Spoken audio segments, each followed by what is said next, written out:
I met Fernando a few years ago. I was running an event right after the cocktail hour was over at Pleasantdale. I came into the main ballroom. There was this young man, very well presented, and I really liked the level of energy he brought to the wedding. And we hit it off right away. And Pleasantdale is not a place for DJs, really. It's more a place for bands. And I remember telling him that. I said, it's a shame I probably won't see you again because we're a place that does mostly bands.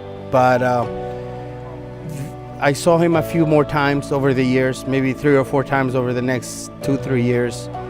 And I really became very akin to him. I really liked him. And we became friends on Facebook.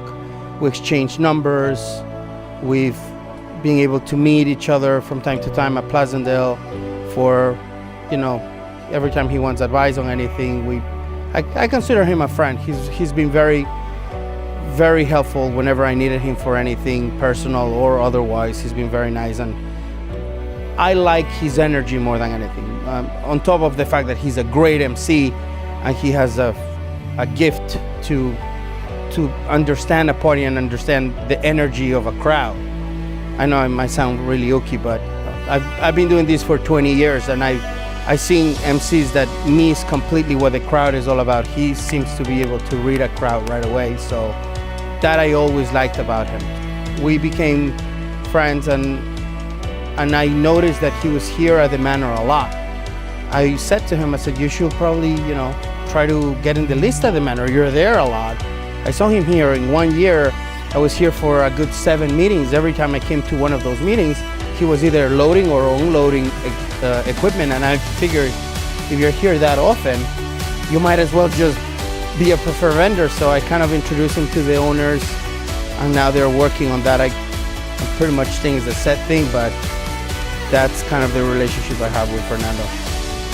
One of my favorite things about him was that he was very well presented. Like, his presence, he was very well dressed, he was very well spoken, he had a very good idea of what the event is going to entail that night. He knew all the order of events without even having to look at a piece of paper, which I was very impressed because I try to do the same on my end. So I was very impressed with that. Like, I know people that show up to the venue and don't have a clue what's going on, even though you're reading to them what's going on, and they still not with it. I was very impressed with how with it he was, how involved with everything that was gonna go on that day he was, and then how much command he had of the whole event. I was very impressed from day one with him. If you're looking to book any MC, I always say to people, look for somebody you're comfortable with. Not just necessarily just Fernando, but like anybody, just make sure you're comfortable with that person. Now, when it comes to Fernando himself, I have a lot of respect and admiration for the fact that he cares. Like, he takes it more than just a job. You can tell that is his passion. He cares for what he does. It's just not a paycheck to him. And I think, if anything, that should tell you something about who he is and what he can do for you. It's just not just another guy who's getting paid to do something. This is somebody who really has a true passion for what he does. And I know that because I do that on my own end. So on my end, I love what I do. I love weddings. I love Pleasantdale. It's been my life. It's been the last 12 years of my life. It's been everything. I can tell that the same thing with what he does, emceeing, entertaining. He gives it his all. So if you're looking for somebody who's just looking to do a job, Fernando is not your guy.